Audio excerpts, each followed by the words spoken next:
இவர்கள் வீட்டில் தீய சக்தியும் அலறல் சத்தமும் தொடர்ந்து கேட்டுக்கொண்டே இருக்கும். இதில் நீங்க முழு மனதோட சிக்கினதால இவ்வளவு பெரிய ஆபத்தை நீங்க சம்பாதிச்சு வச்சிருக்கீங்க. நீங்க கடவுளை அலட்சியப்படுத்த உங்க வாழ்க்கை பெரும் துன்பத்தில் தொடர்ந்து நிலைச்சு நிற்கும். சாயப்பா சொல்லும் இறுதி கட்ட எச்சரிக்கை இந்த பதிவு. நிலையற்ற சந்தோஷத்தை தேடினா நிலையான ஆபத்தை நீங்க சந்தித்து கொண்டே இருப்பீர்கள் காலம் முழுவதும். இழக்கக்கூடாததை இழந்துடாதீங்க. கடவுள் தரக்கூடிய முக்கியமான அறிவுரையும் ஆலோசனையும் தான் இந்த பதிவு.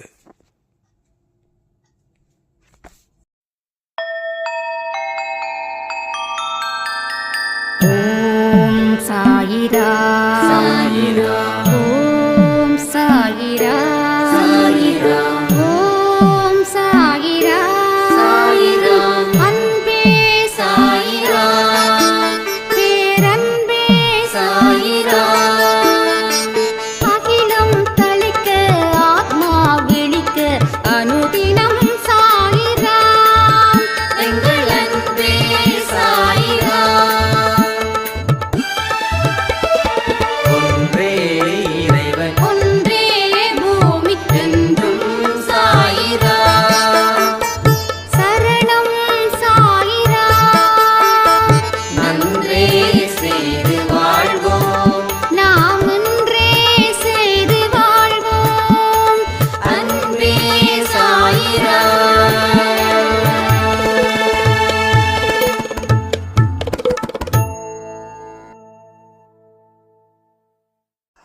சாயிரா.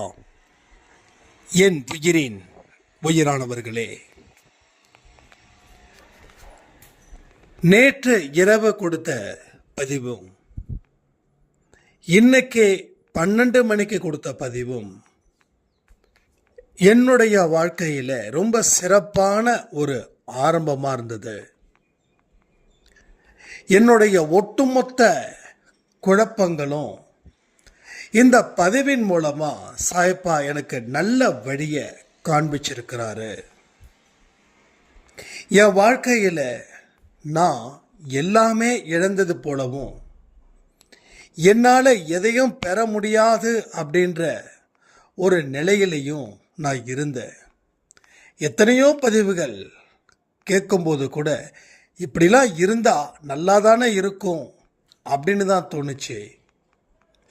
ஆனால் இந்த 2 பதிவை நான் கேட்க உன்னால் நிச்சயமாக சாதிக்க முடியும், உன்னால் நிச்சயமாக பெரு வாழ்க்கையை வாழ முடியும், உன்னால் நிச்சயமாக மதிப்பு மிக்க வாழ்க்கையை வாழ முடியுன்ற நம்பிக்கையை இந்த 2 பதிவும் கொடுத்ததுக்கு சாயப்பாவிற்கு கோடான கோடி நன்றிகள் அப்படின்னு சொல்லி முடிச்சிருந்தாங்க. எத்தனையோ பதிவுகள் நாம கொடுத்துக்கிட்டே இருக்கோம். எல்லா பதிவுகளும் எல்லாருக்கும் சென்றடைவது இல்லை. சாயப்பா யாருக்கு சென்றடையணும்னு நினைக்கிறாங்களோ அவங்களுக்கு மட்டும்தான் போதும். சில பேருக்கு பார்க்குறாங்க, கேட்குறாங்க, ஆனால் முழுசாக கேட்க முடியாத அளவுக்கு வெளியில் வந்துடுறாங்க. யாரெல்லாம் முழுமையாக கேட்குறாங்களோ அவங்களுக்கு சாயப்பாவுடைய ஆசீர்வாதம் முழுவதுமாக இருக்குதுன்னு என்னால் ஃபீல் பண்ண முடியுது. ஏன்னா எந்த ஒரு விஷயத்தையும் உங்களுடைய ஆர்வத்தின்படி தான் அது நடக்கும். உங்களுக்கு ஆர்வம் இல்லை அப்படின்னா உங்கள் மனசுக்குள்ள வேற என்ன ஆர்வம் இருக்குதுன்றத நீங்கள் தெரிஞ்சுக்க முயற்சி பண்ணுறது உங்களுக்கு ரொம்ப ரொம்ப நல்லது. ஏன் தெரியுமா? நம்ம வாழ்க்கையில் வாழணும்னா சில கசப்புகளையும் சில மேடுகளையும் சில அவமானங்களையும் சில முயற்சிகளையும் சில உழைப்புகளையும் நீங்கள் கடந்து தான் வரணும், அதை சந்திச்சு தான் வரணும். இல்லைன்னா இந்த இடத்துக்கு வர முடியாது. அதன்படி தான் சொல்கிறேன், உங்களுடைய ஆர்வம் இருந்துச்சுன்னா கடவுள் உங்களுக்கு ஆசீர்வதிப்பார். உங்களுக்கு ஆர்வம் இல்லை அப்படின்னா கடவுள் என்ன பண்ண முடியும்? நான் உங்களை தேடி வரேன் அப்படின்னா என்னை சந்திக்கிறதுலையும் என்கிட்ட பேசுறதுலையும் உங்களுக்கு ஆர்வம் இருந்தாதான் நீங்கள் என்னை வரவேற்க முடியும். அந்த ஆர்வம் இல்லைன்னா என்ன பண்ண முடியும்? வந்தன்னா திரும்பி தான் போகணும். அதே போல தான் இங்கேயும் நடக்குது. அவர் வராரு, ஆனால் திரும்பி போகிறாரு. எத்தனையோ தடவை அவர் வந்தார், ஆனால் திருப்பி போக வச்சிங்க. அதற்கு அடிப்படை காரணம் ஒன்றே ஒன்று தான், உங்களுக்கு ஆர்வம் இல்லை. உங்களுக்கு ஆர்வம் இல்லை. உங்கள் வாழ்க்கையை சிறப்பாக செதுக்கணும் அப்படின்ற ஒரு ஆர்வம் முழுமையாக இல்லை. அப்போது அது என்ன செய்யணும் அப்படின்ற ஒரு விஷயத்தை நாம் தெரிஞ்சுக்க முயற்சி பண்ணும்போது தான் எந்த ஒரு பதிவையும் சரி, இல்லை வேறு சிலர் பேசக்கூடிய விஷயங்களும் சரி, முழுமையாக நம்ம என்னைக்கு கேட்க ஆரம்பிக்கிறோமோ அன்னைக்கு தான் கடவுள் உங்களுக்கு சில வழிகளை சொல்லி கொடுப்பாரு. எத்தனையோ வழிகள், எத்தனையோ மனிதர்கள் காட்டுறாங்க. ஆனால் கடவுளுடைய வழிகளை காட்டுவது அப்படின்றது மிக சிலரே. ஒரு அம்மா சொன்னாங்க, நான் இந்த மூட நம்பிக்கையில் விருப்பம் இல்லாதவளாக தான் நான் இருந்தேன்.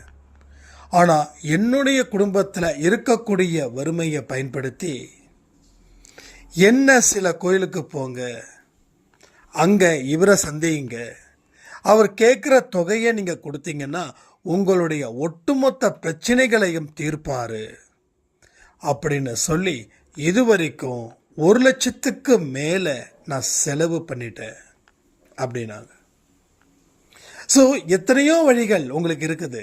ஆனால் எது எல்லாம் கடவுள் வழி அப்படின்ற ஒரு விஷயத்தை நீங்கள் தெரிஞ்சாதான் நீங்கள் ஏமாறாமல் இருக்க முடியும். நீங்கள் தெரியலன்னா உங்களை ஏமாற்றுபவர்கள் உங்கள் கூடவே தான் இருப்பாங்க. அப்போ நான் ஏமாந்துட்டேன்னு சொல்லி கடவுள்கிட்ட அழுவுறது எந்த வகையில் நியாயம்? ஸோ உங்களுக்குன்னு ஒரு ஜஸ்டிஸ் வேணும் இல்லை? பட் அந்த ஜஸ்டிஸ் நீங்கள் ஏமாந்து கடவுள் அதுக்கு பொறுப்பு இல்லை.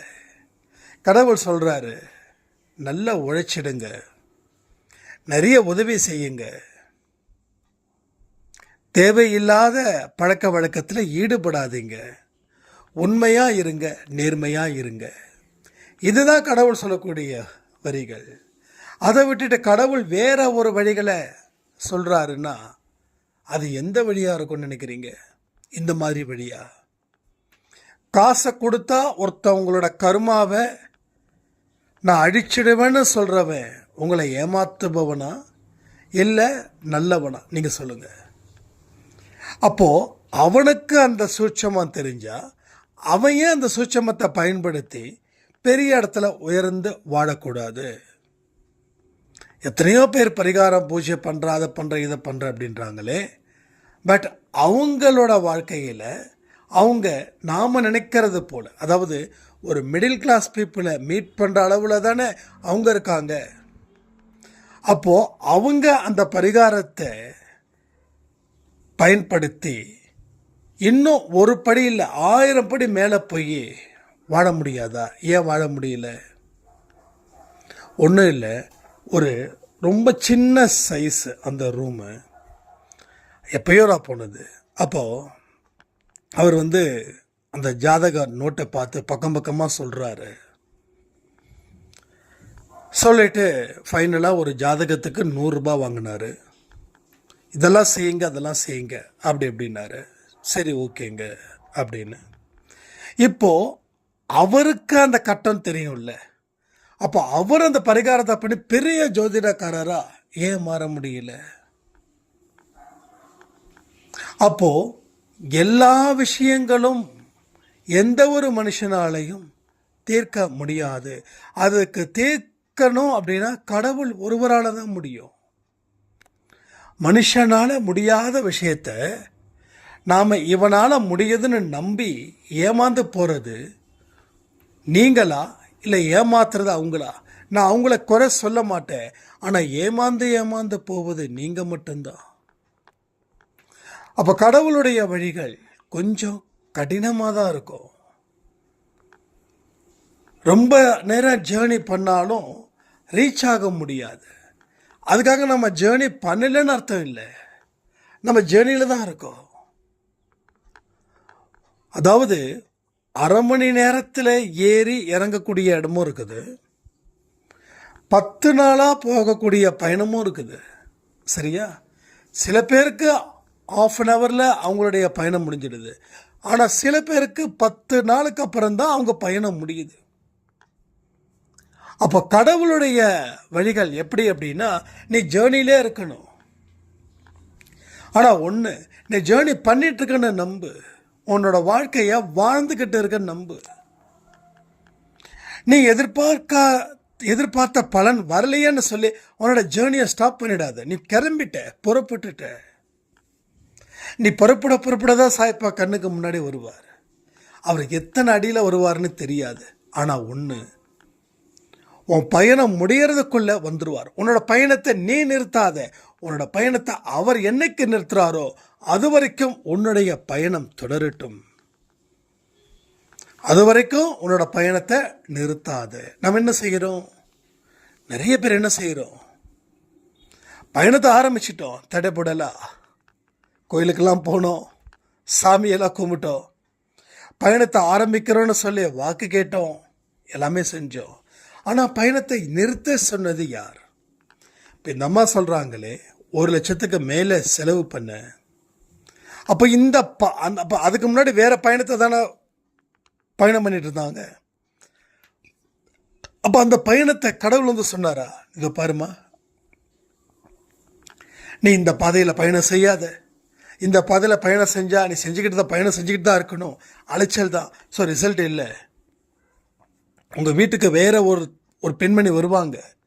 அந்த பெண்மணி வந்து உங்ககிட்ட சொல்லுவாங்க, இன்னார்கிட்ட போ, இன்னார்கிட்ட இத்தனை ரூபா கொடு, அவர் உன்னுடைய கர்மாவை அழிச்சிடுவாருன்னு கடவுள் சொல்லி தான் இந்த அம்மா கேட்டாங்களா? இல்லை. அப்போ இவங்க பயணத்தை என்னைக்கு நிறுத்தினாங்களோ அன்னைக்கு வேற ஒருத்தன் தயாராகிட்டான் கூப்பிட்டு போக.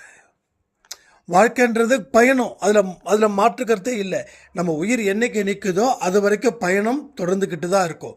அப்போ ஒரு இடத்துல பயணத்தை நிறுத்திட்டா நம்ம சும்மா இருந்துட முடியாது. அப்போ வேறு ஒருத்தன் கையில் நம்ம கடவுளை ஒப்படைச்சிடுவார். அப்போ வேறு ஒருத்தவன் நல்லவனாக இருக்கணும், அது ரொம்ப முக்கியம். ஒருவேளை அவன் யோக்கியனா, ஒருவேளை அவன் ஏமாற்றுபவனா இருந்தால் என்ன ஆகும்? வாழ்க்கை ஃபினிஷ்ட். அப்படி தான் இங்கே நடக்குது. ஸோ எத்தனையோ குடும்பத்தில் நடந்திருக்குது. உங்கள் குடும்பத்தில் நடந்திருக்கலாம், இல்லை உங்கள் சொந்தக்காரவங்களுக்கு நடந்திருக்கலாம். கொஞ்சம் டீப்பாக வாட்ச் பண்ணி பாருங்கள். நம்ம சொல்கிறது எல்லாமே கண்டிப்பாக உங்களை சுற்றி நடந்துட்டு இருக்கக்கூடிய கசப்பான உண்மைகளை தான் சொல்லிட்டு இருக்கோம். ஒரு கசப்புக்கு கசப்பு ஏற்றது போல தான் இங்கே ஒரு நெகட்டிவை சொன்னாதான் அந்த நெகட்டிவில் இருந்து நீங்கள் வெளியில் வர முடியும். நம்ம படுக்க சும்மா ஒரு 12 நிமிஷம் இல்லை 10 நிமிஷம் ஏதோ ஒன்று பேசிட்டு போயிடலாம். நீ நன்றாக இருப்பாய், நீ வாழ்வாய், நீ வெல்வாய். எல்லாரும் தான் சொல்கிறாங்க, யார் சொல்லலை? எல்லாரும் தான் சொல்கிறாங்க. நீ நன்றாக இருப்பாய்னா நீ நன்றாக இருக்க என்ன செய்யணும்? நீ நல்லா வாழுவேன்னா நீ நல்லா வாழ என்ன செய்யணும்? அதற்குண்டான வழி, அதுக்குண்டான முறை என்ன? What's a procedure, what's a protocol, what's a next moment, what's a next step? So இதெல்லாமே நாம் அனலைஸ் பண்ணி அங்கே இருந்து you can start your career. So நீங்கள் ஸ்டார்ட் பண்ணலை அப்படின்னா வேற ஒருத்தன் உங்களை பலியாடாக்கிடுவா, வேற ஒருத்தர் உங்களை 100% பலியாடாக்கிடுவா. அப்போ நம்மளுடைய எண்ணங்களே வெளியில் அதை அவுட்புட் பண்ணுது. நாம் ஏமாறுவோமா, ஏமாற மாட்டோமா? ஏமாத்துறதுக்குன்னு ஒரு கூட்டம் வரும், அந்த கூட்டம் உங்கள் முகமே காட்டி கொடுக்கும், நீ கண்டிப்பாக ஏமாறுவ அப்படின்னு. ஏன்னா என்னதான் நம்ம தைரியசாலியாக ஆக்ட் பண்ணாலும் நம்ம உள்ளுக்குள்ளே இருக்கக்கூடிய எண்ணங்கள் ரொம்ப பலகீனமாக இருக்கும்போது அந்த ஃபேஸோட எக்ஸ்பிரஷன் இருக்கு, அது வேறு மாதிரியான அவுட்புட் ஷோஸை கொடுத்துரும். ஸோ அதனால தான் சொல்கிறேன், கவனமாக இருக்கணும். உங்களை ஃபுல் அண்ட் ஃபுல் நீங்கள் தான் உங்களை கவனிச்சிக்கணும். ஒரு ஸ்டெப்ஸும் எப்படி இருக்குது ஆரம்பத்தில் ஸ்டெப்ஸு ஏற முடியாத அளவுக்கு பயம் இருக்கும். ஏறும்போது கால் சறுக்கும், கால் வழுக்கும், அடிப்படும். ஆனால் இதை பொருட்படுத்தி யார் ஏறுறாங்களோ அவங்களுக்கே அடுத்த அடி சிறப்பாக இருக்கும். ஒரு சார் ரீசன்ட்லி அவங்க யூஎஸில் இருக்காங்க, சொன்னாங்க, தம்பி இந்த மாதிரி எல்லாமே அக்செப்டபிள் தான், but I can't accept the pain. என்னால் அந்த பெயினை அக்செப்ட் பண்ண முடியல. ஸோ எப்படி பாசிபிள், இட்ஸ் இம்பாசிபிள் அப்படின்னாங்க. அதாவது வழியே இல்லை, இது எப்படி முடியும், சத்தியமாக முடியாது. அப்போது நம்மளோட லைஃப் ரொம்ப கம்ஃபர்டபுள் ஜோனாக இருந்தது, அதாவது வசதியான ஜோனாக இருந்தது. நான் காலையில் சொன்னேன்னு நினைக்கிறேன், கீழே இருக்கிறவ மேலே போயிட்டு மறுபடியும் மேலே இருந்து கீழே வர்றதுக்கு அவன் தயாராக தான் இருப்பான், பயப்பட மாட்டான். ஆனால் மேலேயே உட்காந்துட்டு இருக்கிறவன் கீழே வர்றதுக்கு பயப்படுவான். அப்போது நாம் ஒரு விஷயத்தை புரிஞ்சுக்கணும், வாழ்க்கையில் அப் அண்ட் டவுன்ஸ் இருக்கத்தான் செய்யும். மேலே இருக்கும்போது எப்படி சந்தோஷமாக இந்த உலகத்தை பார்த்தியோ, அதே போல் கீழே இருக்கும் போதும் அதே சந்தோஷமாக இந்த உலகத்தை பார் ராஜா. அவ்வளோதான், வேற ஒன்றுமே இல்லை. அப்போ நிறைய விஷயங்கள் உங்களுக்கு என்ன, நான் நிறைய சில கேள்விகள்லாம் கேட்பேன், அதுக்கு கேள்விகளுக்கு பதிலை வச்சே கண்டுபிடிச்சிடலாம். ஸோ அவங்க 100% ரொம்ப சேஃப் அண்டு கம்ஃபர்டபுள் ஜோனில் இருந்தாங்க. திடீர்னு அவங்க வாழ்க்கையில் கொஞ்சம் காற்று அதிகமாக அடிச்சிருச்சு. புயலோ சுனாமியோ இல்லை, புயலும் கிடையாது, சுனாமியும் கிடையாது, கொஞ்சம் காற்று அதிகமாக அடிச்சிடுச்சு. அதை அவங்க சுனாமியாக நினச்சி பயந்துட்டாங்க. அப்போது இதெல்லாம் ஒரு ப்ராப்ளமா அப்படின்னு நீங்கள் சில பேர்கிட்ட சொல்லுவீங்க தெரியுமா? ஏன்னா உங்களோட ப்ராப்ளம் சொன்னவங்க ப்ராப்ளத்தை விட 1000 மடங்கு அதிகம்.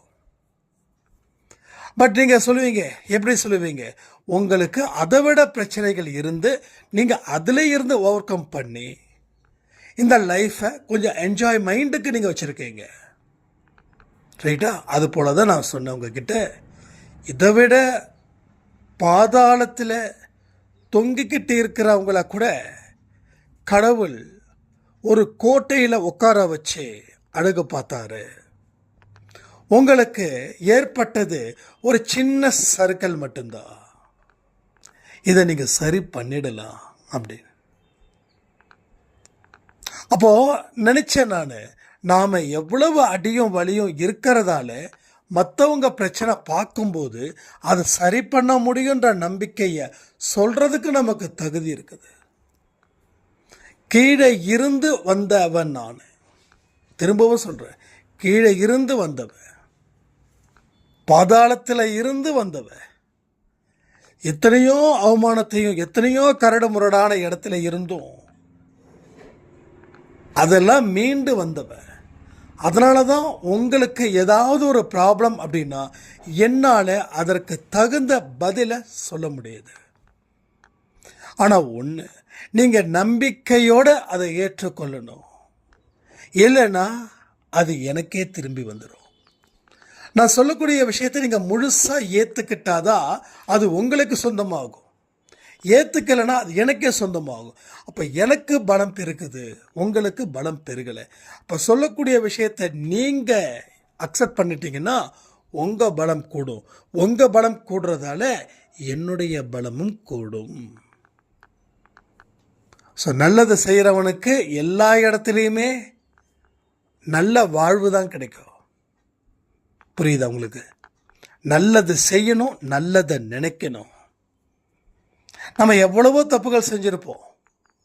மன்னிப்பு கேட்டாச்சுன்னா அங்கேருந்து வெளியில் வந்துடணும். அந்த தப்பை நினச்சி பயப்படக்கூடாது. அந்த பயம் வாழ்க்கையில் எதையுமே செய்ய விடாமல் நம்மளை ஒரு வழி ஆக்கி நம்மளை அசிங்கப்படுத்தி கேவலப்படுத்தி நடு தெருவில் நிற்க வச்சிடும். ஸோ இதை எல்லாத்தையும் முழு மனதோட சொல்லக்கூடிய வார்த்தைகளை நீங்கள் ஏற்றுக்கொள்ள தயாராக இருந்தீங்கன்னா கடவுள் உங்கள் ஒவ்வொருத்தவங்களுடைய வீட்டிலையும் வந்து பல அற்புதத்தையும் அதிசயத்தையும் செய்வார். உங்கள் வீட்டில் அற்புதம் செய்யணும், அதிசயம் செய்யணும் அப்படின்னா இந்த நேரத்தில் ஜெய் சாய் ராம் சொல்லுங்க. ஜெய் இது வெற்றி, இட்ஸ் அ வினிங். உங்கள் வாழ்க்கையில் வெற்றி பயணத்தை நீங்கள் ஆரம்பிச்சிட்டீங்க. இப்போ வெற்றி பயணத்தில் தோல்விகள் வரும். வெற்றி பயணத்தில் வரக்கூடிய ஃபெயிலியர் அது உங்களுக்கு 10 மடங்கு வெற்றியை கொடுக்கும். அடுத்த கட்டத்தை நகரும்போது சொல்லுவாங்க இல்லையா, நீங்கள் நம்புறத வச்சே நான் சொல்கிறேனே, ஜோசியத்தில் குரு உங்களை இந்த கிரகத்தை பார்க்கறதால உங்களுக்கு சகல சந்தோஷம் இருக்குது. ஆனால் பாருங்க, இந்த ராகு என்ன பண்ணுறான், இவனை பார்க்கறதால வரக்கூடிய அத்தனை நல்ல நன்மைகளும் இவன் பார்க்கறதால உங்களுக்கு கெட்டு போயிடுச்சுன்னு சொல்லுவாங்க. எத்தனை பேருக்கு இப்படிப்பட்ட விஷயத்த சொல்லியிருக்காங்க. இந்த பார்வை நல்லா இருக்கு, ஆனால் இன்னொரு கிரகம் அந்த கிரகத்தை பார்க்கறதால அவனோட பார்வை நல்லா இருந்தும் நன்றாக இருந்தும் தீமைகளே உங்களுக்கு வருது. அதே போல தான் எங்கேயும் ஒரு வெற்றி பயணத்தை நீங்கள் ஆரம்பிச்சிட்டிங்கன்னா நிச்சயமாக ஒரு ஃபெயிலியர் உங்களுக்கு வரும். அந்த ஃபெயிலியர் எதுக்கு அப்படின்னா, அந்த ஃபெயிலியரை நம்ம மனப்பூர்வமாக சந்தோஷமாக கான்ஃபிடெண்ட்டாக அதை ஏற்றுக்கிட்டா அடுத்த படி வெற்றி. ஆனால் வெற்றி பயணத்தை ஆரம்பிச்சிட்டேன், ஆனால் எடுத்த உடனே ஒரு ஃபெயிலியர் அப்படின்னு பயந்து நின்றுட்டோம் அப்படின்னா உங்களுக்கு அதை நீங்கள் தாண்டலை, அதை நீங்கள் அக்செப்ட் பண்ணலை, அது நல்லதுன்னு நினைக்கல. அதனால் என்ன ஆச்சு, உங்களுக்கு அந்த ஒரு தோல்வி வாழ்க்கை முழுவதுமாக எதிரொலிக்குது. ஒரு சொட்டு விஷம் பாலில் கலந்தா 1 லிட்டர் பாலும் விஷமாகும். ஸோ நெகட்டிவிட்டி அப்படின்றது ரொம்ப பரவி கிடக்குது. நான் சொன்னது போல் 1 லிட்டர் விஷத்தில் 1 சொட்டு பால் விழுந்தா அந்த விஷம் பாலாக மாறுமா என்ன? ஆனால் 1 லிட்டர் பாலில் 1 சொட்டு விஷம் விழுந்தா அந்த பாலே என்ன ஆகும், விஷமாகும். இப்போ தெரியுதா நெகட்டிவிட்டி எவ்வளவு பெரிய ஒரு டேஞ்சரஸ் அப்படின்னு? நெகட்டிவிட்டி, மாயை, விதி, கர்மா எல்லாமே கிட்டத்தட்ட ஒரே குடும்பம்தான். மாயையில் விழுந்தா அந்த நேரத்தில் சந்தோஷம் கிடைக்கும், ஆனால் அந்த சந்தோஷத்துக்கு அப்புறம் எதிர்மறை எண்ணங்கள் வரும். ஒரு பாவ செயலை செய்யும் போது சந்தோஷம் கிடைக்கும், அதை முடிஞ்சால் எதிர்மறை எண்ணங்கள் வரும். என்னைக்கு ஒரு மனுஷனுக்கு துன்பம் அதிகரிக்குதோ அன்னைக்கு அவன் எதிர்மறை எண்ணங்களால் வீழ்த்தப்படுவது நிச்சயம். ஸோ அவன் அங்கே தான் வீழ்த்தப்படுறான். அப்போ எதிர்மறை எண்ணங்கள் எல்லா இடத்துலையும் இருக்குது. பட் இந்த சில விஷயத்தை செய்வதன் விளைவில் தான் அந்த எதிர்மறை எண்ணங்கள் நிற்குது. பாவம் செய்யாத, எதிர்மறை எண்ணமே வராது. நல்லதை செய், எதிர்மறை எண்ணமே வராது. பல பேருக்கு நம்பிக்கைக்குரிய வார்த்தை சொல்ல எதிர்மறை எண்ணம் வராது. உன் வீட்டில் அம்மா அப்பா கணவனோ மனைவியோ மாமனாரோ மாமியாரோ என்ன சொன்னாலும் அவன் வாக்குவாதம் செஞ்சாலும் அமைதியாக போயிடுங்க, எதிர்மறை எண்ணம் வராது. இல்லைன்னா ஒவ்வொரு பாயிண்ட்டையும் நீங்கள் எடுத்து என்ன இப்படி சொல்லிட்டாங்கன்னு ஒரு முறையும் நீங்கள் சொல்லும்போது ஒரு முறை ஒரு தடவை தான் சொல்கிறீங்க, ஆனால் அது 100 ஆகுது. 2 தடவை சொல்கிறீங்க, அது 1000 ஆகுது. 3 தடவை சொல்கிறீங்க, அது 10,000 ஆகுது, லட்சமாகுது, கோடியாகுது, மில்லியன் ஆகுது. நீங்கள்லாம் நினச்சிட்டு இருக்கீங்க எதிர்மறை எண்ணங்களை அழிச்சிட முடியும். அதை செயல் மூலமாக தான் அழிக்க முடியும். எண்ணத்தின் மூலமாக அழிக்கிறதுன்றது ரொம்ப கஷ்டம். செயல் மூலமாக அழிக்க முடியும். ஏன் 1ஆம் தேதி சாப்பாடு வாங்கி கொடுக்க சொல்கிறோம்? ஏன் 1ஆம் தேதி ஃபுட் டொனேட் பண்ண சொல்கிறோம்? உங்களுக்கு ஒரு ஆத்ம திருப்தி, அது ஒரு செயல். அந்த செயல்படும் வேகம், அதன் மூலமாக எதிர்மறை எண்ணங்கள் குறையுது. ஏன் தெரியுமா? நான் வாழ்க்கையில் பல கஷ்டத்தை அனுபவிச்சிருக்கேன்னு ஒரு வாதத்துக்கு சொல்கிறேன். அப்போது நான் ஒருத்தவனுக்கு உதவி செய்கிறேன். அப்போ நான் அவனுக்கு உதவி செய்யும்போது எனக்கு கீழே எத்தனை பேர் இந்த உலகத்தில் இருக்காங்க, எத்தனை பேர் இருந்தும் கஷ்டப்பட்டுருக்காங்க, கஷ்டப்பட்டும் எத்தனை பேர் வாழ்ந்துக்கிட்டு இருக்காங்கன்னு நான் கண்ணால் பார்க்குறேன் பாருங்க. அது எனக்கு நேர்மறை எண்ணங்களாக வருது. நான் எதிர்மறையை தான் பார்க்குறேன், அதாவது முடியாத ஒருத்தவங்களை பார்க்குறேன், ஆனால் அது எனக்கு நேர்மறையாக மாறுது. புரியுதா உங்களுக்கு? நேர்மறையாக மாறுது. அப்போ எதிர்மறை எண்ணங்கள் வரக்கூடாதுன்னு கடவுளை வணங்கி கற்பூரத்தை சொல்கிறது நியாயமாக இருக்கா? இல்லை அந்த கற்பூரம் விற்கிற காசுக்கு 10 ரூபாய்க்கு பிஸ்கட் பாக்கெட்டை வாங்கிட்டு வந்து ஒரு ஏழை குழந்தைக்கு சாப்பிடு ராஜான்னு சொல்கிறது நேர்மறை எண்ணங்களை வர வைக்குமா? நீங்கள் யோசிச்சு பாருங்கள். அதனால தான் நான் சொல்கிறேன், நீங்கள் உங்களுடைய கைகளாலேயே உணவுகளை வழங்குங்கள். முடியலைன்னா நீங்கள் எனக்கு கூகுள் பே பண்ணுறீங்க, ரொம்ப சந்தோஷம். இல்லை மற்ற உண்மையான மனிதர்கள் இவங்க சாப்பாடு கொடுக்குறாங்கன்ற நம்பிக்கையில் பண்ணுறீங்க, ரொம்ப சந்தோஷம். ஆனால் நீங்கள் ஏதாவது ஒரு டேயில் ஒரு சான்ஸ் எடுத்து பாருங்கள், அப்போது பசியாக இருக்கிறவனுக்கு நீங்கள் சாப்பாடை கொடுக்கும்போது அவன் அந்த சாப்பாடை சாப்பிடும்போது கொஞ்சம் ஓரமாக நின்று பாருங்க. அப்போ தெரியும் நமக்கு கடவுள் எவ்வளவு ஒரு வாழ்க்கையை கொடுத்துருக்காரு அப்படின்னு. அப்போ எதிர்மறை எண்ணங்களை சரி பண்ணணுன்னா என்ன செய்யணும்? செயல்படணும். நல்ல விதத்தில் செயல்படணும். நல்ல விதத்தில் செயல்பட்டால் மட்டும்தான் இங்கே பாஸ் ஆக முடியும். இல்லைன்னா தொடர்ந்து நாம் தோல்வியோட முகத்திலேயே இருக்கணும். சொல்லுவாங்கல்ல, தோல்வி முகத்திலே இருக்கான் அவன். எஸ், ஏன்னா அவன் சும்மா பேசினான். அவன் பேசுனதை பல பேர் தலையாட்டினாங்க, ஆனால் அவன் வாழ்க்கையில் எதையுமே செய்யலை.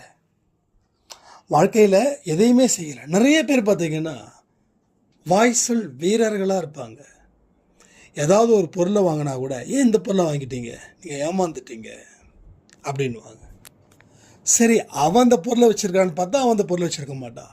ஸோ இது மாதிரி வாய்ச்சொல் மன்னர்கள் இந்த சொசைட்டியில் நிறைய இடத்துல இருக்காங்க, ஏக்கச்சக்கமாக இருக்காங்க.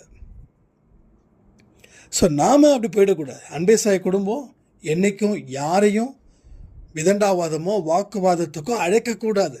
சண்டை செய்யலாம் வாங்கன்னு சொன்னால் கூட சண்டை நமக்கு செட் ஆகாது அப்படின்னு நீங்கள் சொல்லுங்கள்.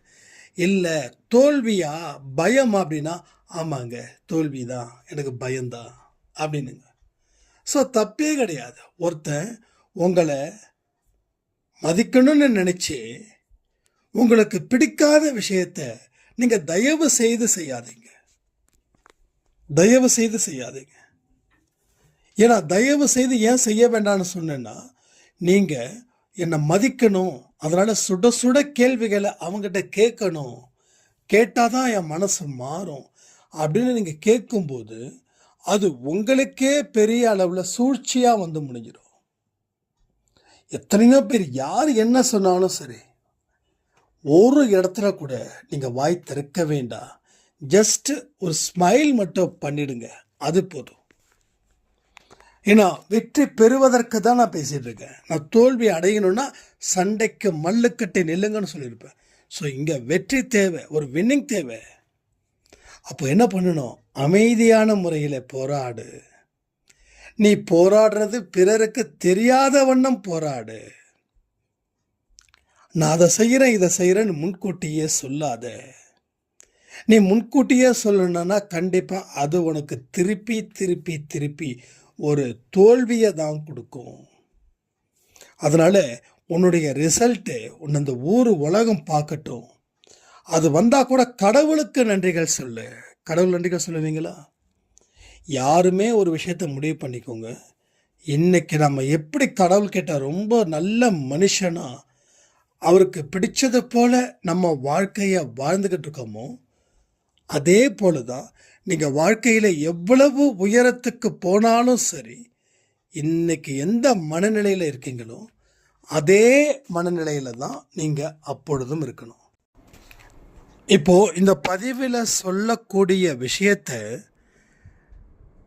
நீங்கள் செஞ்சீங்கன்னா வாழ்க்கையில் வாழ முடியுமா வாழ முடியாதா? இது கேள்விக்கான நேரம். வாழ முடியுமா வாழ முடியாதா? ஒன்று. ரெண்டாவது, 8 மணிக்கு ஒவ்வொரு நாளும் நான் ப்ரே பண்ண சொல்லியிருக்கேன் வீடு பற்றி. அதை எத்தனை பேர் செய்கிறீங்க? இன்னைக்கு காலையில் கொடுத்த 12 மணிக்கு கொடுத்த பதிவை எத்தனை பேர் கேட்டீங்க? எத்தனை பேர் கேட்டதில் முழுமையாக கேட்டீங்க? அதை பற்றி உங்களுடைய கருத்து என்ன? ஏன்னா இனிமே நாம் ரொம்ப தெளிவாக நிதானமாக இந்த வாழ்க்கையை வாழ போகிறோம். வரக்கூடிய பதிவுகள் ஒவ்வொன்றும் உங்கள் வாழ்க்கையை வழி நடத்துவதற்காகவே. இதை ஏன் இவ்வளோ அழுத்தம் திருத்தமாக சொல்கிறேன் அப்படின்னா, இன்றைக்கி மெடிடேஷன் செய்யும்போது பல உண்மைகளை சாய்ப்பா காட்சிப்படுத்துகிறார். என்ன தெரியுமா? அன்பே சாய் குடும்பத்தில் இருக்கிறவங்க மாய வலையில் சிக்கிறாங்க. எனக்கு ரொம்ப அதிர்ச்சியாக இருந்தது. மாய வலையில் சிக்கிறாங்க. அவங்க மாய வலையில் சிக்குனா அவங்க வாழ்க்கையில் இழக்கக்கூடாததை கூட அவங்க இழந்துருவாங்க. அப்போது இனிமே உன்னுடைய ஒரு பதிவும் அவங்களுக்கு பொறுமையாக நிதானமாக சொல்லணும். நாம் என்ன பண்ணுவோம், ஒரு பதிவை சொல்லி முடிச்சுட்டு அந்த பதிவை பற்றி பேசாமல் வேறு ஒரு பதிவை சொல்லுவோம். இனிமேல் கண்டினியூஷன்ஸ் கண்டிப்பாக உங்களுக்குள்ளே வரும். ஏன்னா அவர் இன்றைக்கி தான் இந்த வார்னிங் எனக்கு கொடுத்துருக்காரு இல்லையா? ஆனால் அந்த கண்டினியூஷன் கண்டிப்பாக இருக்கும், எல்லா பதிவுலேயும் இருக்கும். ஒன்று தான் சொல்கிறேன், இந்த ஒரு விஷயத்தையும் உங்களுக்குள்ள கடவுள் கொண்டு வந்து சேர்த்துருக்காரு. பட் இதையும் நான் அலட்சியப்படுத்துவேன் அப்படின்னா நீங்கள் இழக்கக்கூடாத பல விஷயத்தையும் இழப்பீர்கள். இதை பயப்படுத்த சொல்லலை. நான் மெடிடேஷன் செய்யும்போது சாயப்பா சொன்ன எச்சரிக்கை. சரி, எச்சரிக்கை மட்டும்தான் பண்ணுவாரா? இல்லை. அதாவது 2 சைடாக நான் அந்த தியானத்தில் பார்க்குறேன். ஒரு சைடு கம்ப்ளீட் பிளாக், ஒரு சைடு நல்ல பயங்கரமாக ஒயிட். இடத்த சொல்கிறேன், பிளாக். அந்த பிளாக்காக இருக்கிற இடத்துல ஒரு மாதிரி அழுகை சத்தம் ரொம்ப ஜாஸ்தியாக இருக்குது. அந்த வெள்ளையாக இருக்குன்னு சொன்னேன், அங்கே பார்த்தீங்கன்னா ஒவ்வொருத்தவங்களுக்கும் சாந்தமாக, பொறுமையாக, நிதானமாக, சிரிச்ச முகத்துடன், இயல்பான மனிதர்களா, நோய் இல்லாமல், நொடி இல்லாமல், நல்ல செல்வத்தோட, நல்ல வளத்தோட ஒருத்தவங்க அவ்வளவு அன்பை பரிமாறக்கூடியவர்கள் மாதிரி காட்சியளிக்கிறாங்க. கிட்டத்தட்ட 60 தாண்டி இருக்கிறவங்க ஜாஸ்தியாக இருக்காங்க. அந்த வெள்ளையாக இருக்கக்கூடிய ஒரு இடத்துல பார்க்கும்போது அவங்க ஒரு அழகான சந்தனம் போட்டு வச்சுருக்காங்க. தலையில் வெள்ளை முடியும் கருப்பு முடியும் கலந்தது போல் இருக்குது. கொஞ்சம் ஒரு மாதிரி சாண்டல் கலர் மாதிரி சாரீஸில் இருக்காங்க. அதே போல் ஆண்களும் ஆனால் இந்த சைடில் ஒரு விதமான அதை சொல்கிறதுக்கே ஒரு மாதிரி இருக்கு. எனக்கு சீரியஸாக தலை சுத்துற மாதிரி இருக்கு. இது கடவுள் மேலே சத்தியம். அப்போது சிலருக்கு மட்டும்தான் அந்த மாய வலையின் பிடியில் இருந்து தப்பிச்சிருக்காங்க. ஆனால் பலருக்கு அந்த மாயை வலை விரிக்கப்பட்டது, அதில் சிக்கி இருக்கிறார்கள். அதாவது விரிக்கப்பட்டதால் அவங்களா வந்து விழுந்தவங்களும் ஜாஸ்தி, இல்லை மாய வலை பிடிச்சி அந்த வலையை வந்து எவனோ ஒருத்தன் உங்களை பிடிச்சி இழுத்ததும் இருக்காங்க. எல்லாமே இதில் அடங்கியிருக்காங்க. இப்போ இதுக்கு என்ன பதில் நீங்கள் சொல்ல போகிறீங்க? கடவுளுடைய வார்த்தைகளை நான் அலட்சியப்படுத்துவேன், எனக்கு பொறுமை எல்லாம் கிடையாது, நான் வேகமாக முன்னேறணும், அதுக்கு முன்னேறுவதற்கு எந்த வழி இருந்தாலும் அந்த வழியை பயன்படுத்துவேன், அது பாவப்பட்ட வழியா புண்ணியப்பட்ட வழியான்னு தெரியாது. ஒருவேளை இப்போ பாவம் செய்து என் வாழ்க்கையை நான் வாழ்ந்துக்கிறேன், அந்த பாவத்துக்கு பிராயச்சித்தம் என்ன செய்யணுமோ அதை நான் செய்கிறேன். இந்த மாதிரியான மனிதர்கள் நிறைய பேர் இருக்காங்க. ஸோ இவங்களுக்கெல்லாம் என்ன இடம் தெரியுமா? அந்த கருப்பான ஒரு இடம் தான் காத்துட்ருக்கு. ஆனால் எவ்வளவு கஷ்டமாக இருந்தாலும் சரி, நான் கடவுளுடைய குழந்தையாகவே இருப்பது தான் எனக்கு பெருமை, அதுதான் எனக்கு துணிச்சலும் நம்பிக்கையும் சந்தோஷமும் அப்படின்னு சொல்கிறவங்க அந்த வெள்ளையான ஒரு இடத்துல இருக்காங்க. அதாவது அந்த வெள்ளை மாளிகைன்னு கூட வச்சுக்கலாம், அப்படி வச்சுக்கலாம். அது சாரி, மாளிகை தான் அது, ஒரு வெள்ளை மாளிகை, பெரிய மாளிகை. அந்த ஒயிட் ஹவுஸ் கேள்விப்பட்டிருக்கீங்களா? அமெரிக்க பிரசிடென்ட் இருக்கிற அந்த ஒயிட் ஹவுஸ் அப்படியே ஒரு நல்ல பிரைட்னஸாக இருக்குது. ஸோ இன்னொன்று பார்த்தீங்கன்னா அப்படியே ஒரு மாதிரி பாழடைஞ்ச பங்களா, அது வந்து ரொம்ப ஒரு இருட்டான இடத்துல இருக்கு. 12 மணி வெளிச்சம் கூட அந்த மண்டபத்துக்குள்ளே போகலை. லைட் இல்லை, ஃபேன் இல்லை, நல்ல வார்த்தைகள் சொல்ல எதுவுமே இல்லை. ஒரு மரண பீதி, ஒரு மரண ஓலம், அந்த மாதிரி. ஸோ அலட்சியப்படுத்துகிறவர்களுக்கு அந்த இடம், அலட்சியப்படுத்தாமல் நல்ல வாழ்க்கையை வாழணும்னு நினைக்கிறவங்களுக்கு இந்த இடம். நீங்கள் எந்த இடத்துக்கு போக போகிறீங்கன்றதையும் கமெண்ட் பண்ணுங்கள். ஸோ திரும்பவும் சொல்கிறேன், வாழ்க்கை அப்படின்றது நரகமாக்கிக்கிறதும் சொர்க்கமாக்கிக்கிறதும் நம்ம கையில் தான் இருக்குதுன்னு சொல்லி இந்த பதிவை நான் முடிக்கிறேன். ஜெய் சாய்ராம்.